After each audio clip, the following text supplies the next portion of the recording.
If you want to be truthful with yourself, be truthful. Take responsibility. No more skirting around the issue.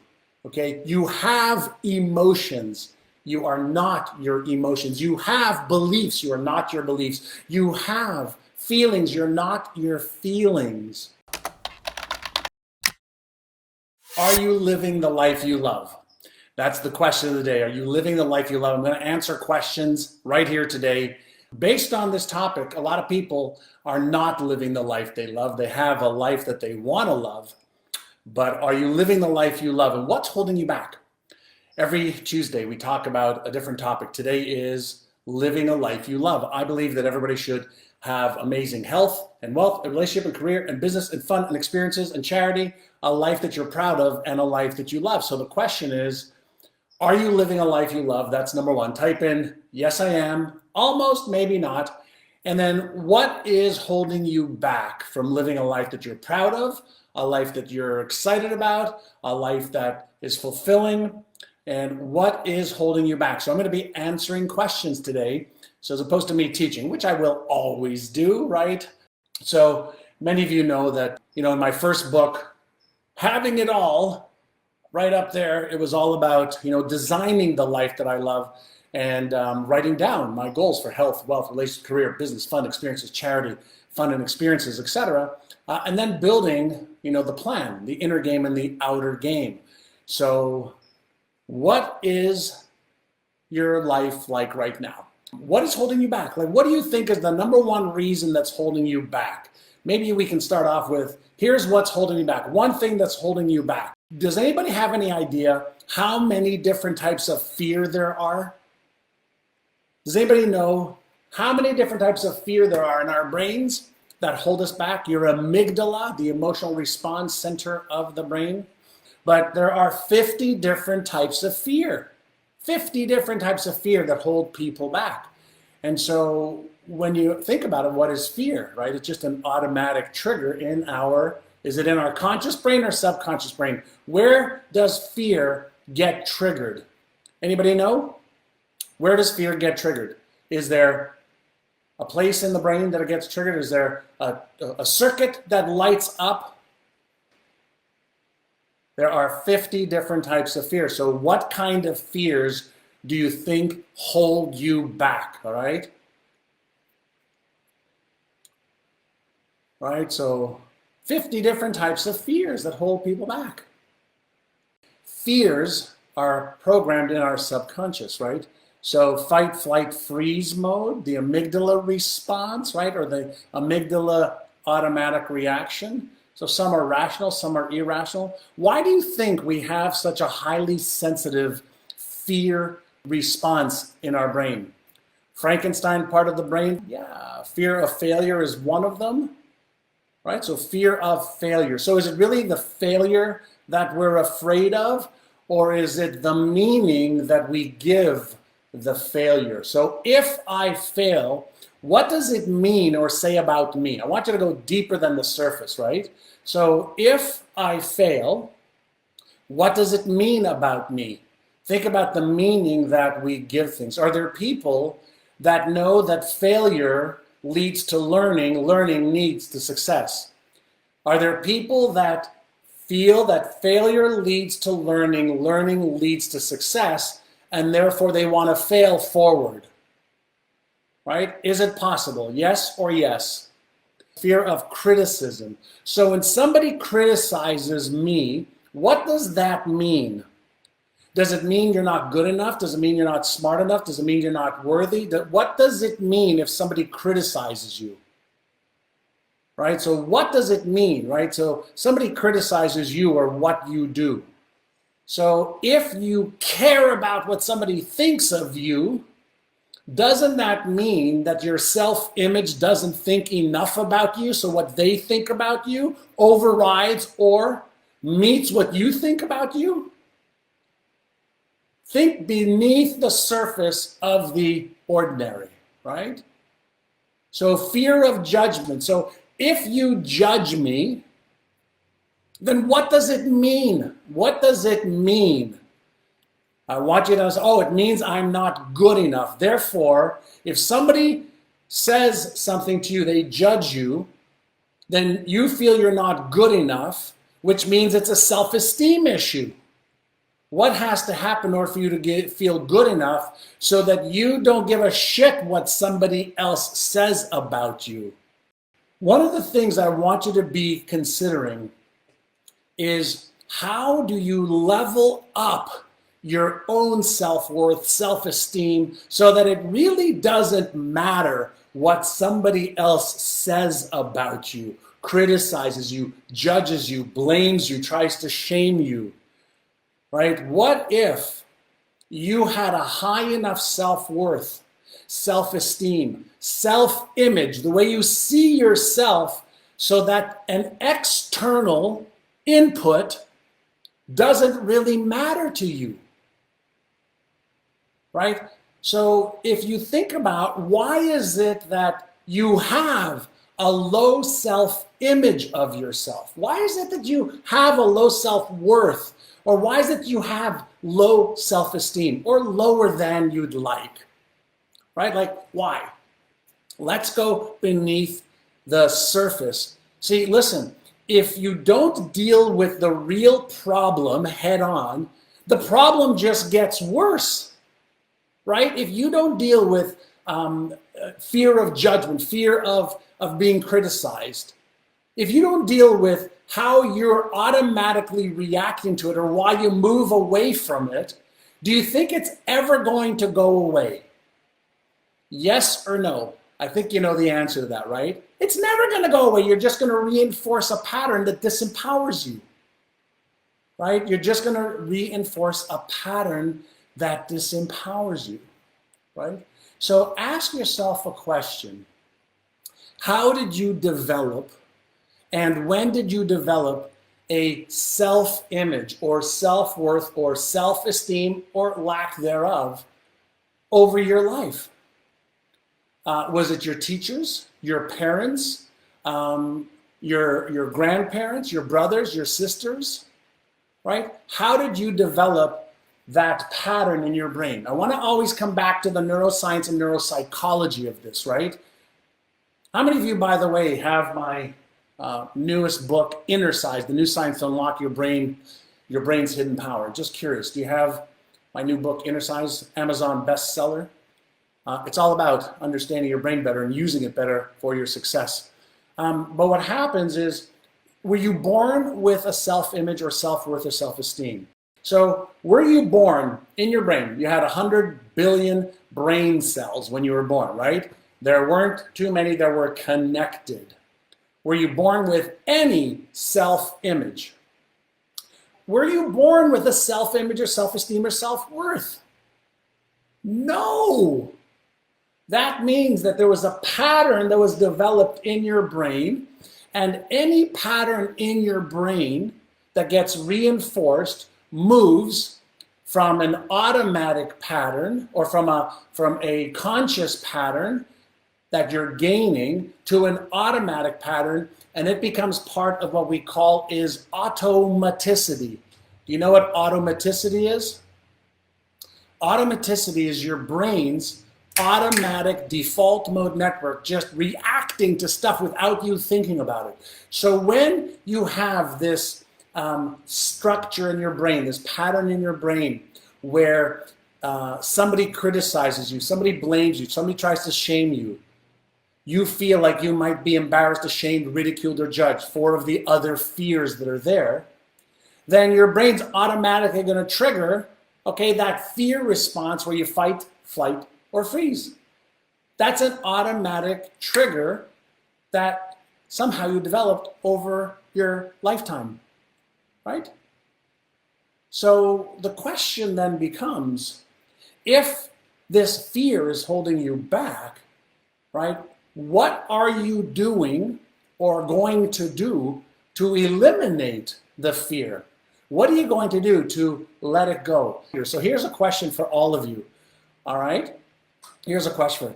When you're in a state of fear, okay, and let me give you an example, fear of failure. You want to do something, but you're afraid of failing, so you don't. when you're in a state where you feel you're going to be embarrassed or ashamed or ridiculed or judged or blamed, etc., or you have a fear of disappointment. What is your natural reaction? Do you try to fight it? Do you run away? Okay, or do you freeze and not do anything? Which one do you do? Which one is your natural reaction? There's also a fourth one, which is fainting, right? So a lot of people have my book and are inner sizing, which is great. But which one are you? There isn't a right or wrong one. The reaction is automatic, right? And so which one are you? Do you agree that if you don't learn to recognize the fear trigger and learn how to release it and retrain your brain, chances are you're going to reinforce it and even expand, make bigger the amygdala part of your brain and make it more sensitive? The answer is yeah. Our brain is consistently looking for patterns that we repeat over and over and over again. And the patterns that we repeat over and over and over again get reinforced, whether they're good, whether they're not, whether they're constructive, destructive, empowering you or disempowering you. Our brain doesn't really care, especially the subconscious, right? Doesn't really care what the pattern is. It just reinforces whatever pattern you reinforce or allow to happen. So here's a little bit of work I'd like you to do. I want you to take a sheet of paper out and write down your 3 biggest fears. Not 10, just write out my 3 biggest fears are. My 3 biggest fears are. I want you to ask yourself, where or when did I develop these fears? And then, are these fears real or imagined? Are these fears real or imagined? Am I imagining, okay, a negative outcome as a result of this behavior that I want to take or this thing that I want to achieve? Am I imagining in my mind something unpleasant happening? Now, why do I share this with you? Because whenever we're running an automatic pattern, our brain has already played out this pattern into a negative consequence, whether the consequence is real or imagined. Does that make sense? Our brain is operating on a few different levels, the conscious and the unconscious or subconscious. And our subconscious is working at billions of times faster than our conscious mind is. And so our brain is playing out scenarios and predicting what's going to possibly, not what's going to happen, what's going to possibly happen if I do this or don't do this. And you know what it's using as its reference point? Your memory bank, everything you've read, experienced, heard, listened to, etc. So it goes into the memory bank and saying, is there anything that could possibly cause me to feel unloved, to lose money, to lose time, to be hurt emotionally, mentally, physically, financially, or spiritually? So our brain is posting or predicting in advance, okay, what might happen. So we have to interrupt the pattern. And the only way to interrupt the pattern is to be aware of the pattern. Right? Does that make sense so far? Can you do that? Can you write down on a piece of paper, here are my 3 different fears, my top fears. Here's where I believe I got them. And then what can I do to eliminate the fear? But I want you to understand there's nothing wrong with your fear signal. Imagine you're driving your car and everything's going great and a light pops up on your dash. A light pops up on your dash, right? What does the light represent? Think about this. What does the light represent if it's on your dash in your car? Your car has got sensors that's connected to the whole car. So what does the light represent? All right? What does the light represent if a light pops up on your car dash? Yes, it's your alert system. It's the be aware system, right? Now, what if every time your sensor in your car, okay, sensed something, the brakes went on automatically and the car came to a screeching halt? Wouldn't you think something is wrong? Well, of course you would. The light, the signal of fear is nothing more than a be aware. There's real or potential danger. Your job and my job when that signal is activated is to pay attention to it, to see, hey, why am I trying to fight this? Why am I trying to run away? Why am I freezing? Like, what's causing this trigger? Is it something from my childhood, from my mother, my father, my sister, my brother, my parents, my teachers, from something I read, from something I experienced? So our job when the fear circuit goes on is to be aware. Some people have overactive fear signals that manifest in too much anxiety. I agree with you, but what do you do to manage your anxiety? Anxiety is an effect. So the anxiety is not the problem. Anxiety is an effect. Fear is an effect. If you don't have the skills to manage the fear, the anxiety, the stress, the uncertainty, the doubt, then it's not a problem around anxiety, stress, fear. The problem is you don't have the skill of how to deal with it and how to manage it. Can you understand that fear is an effect? Anxiety is an effect. Stress is an effect. Stress, the definition of stress is when capacity or demand, what you need mentally, emotionally, physically, spiritually, financially, when demand exceeds your capacity right now. When demand exceeds your capacity right now, that means that you have to get better at your capacity to deal with uncertainty, to deal with a lack of blank or the emotions. Emotions are triggered in the subconscious mind. And if you don't understand how to manage your emotions, then it's not a fear problem, it's a skill problem. Does that make sense? Does that make sense? Like, let's call a spade a spade. Let's call it the way it really is. So you're either going to be responsible, which means you're going to learn how to respond, or you're going to play the victim. And you're going to keep repeating patterns that reinforce themselves, that are disengaging you from having the life you love. All right, does that make sense? If you want to be truthful with yourself, be truthful. Take responsibility. No more skirting around the issue.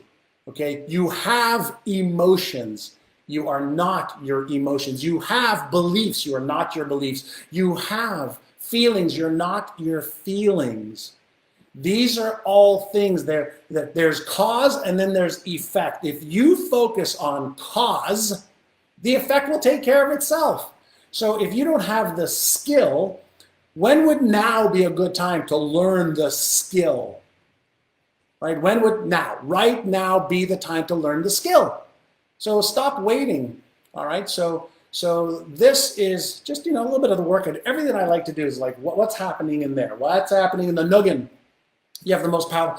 How much do you think it would cost to create a brain, a human brain? We haven't been able to do it for $1 billion. Okay?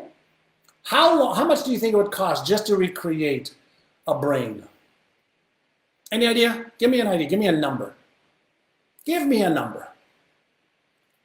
Right? Give me a number. I mean, just the most incredible biocomputer organism. How much would it cost? $1.5 billion, $2 billion, $10 billion, $5 billion, $100 billion, $1 trillion?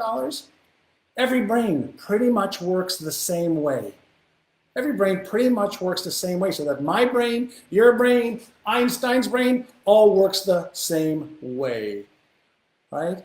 I bet you that we couldn't make this for $1 trillion. So you own one. You already own one.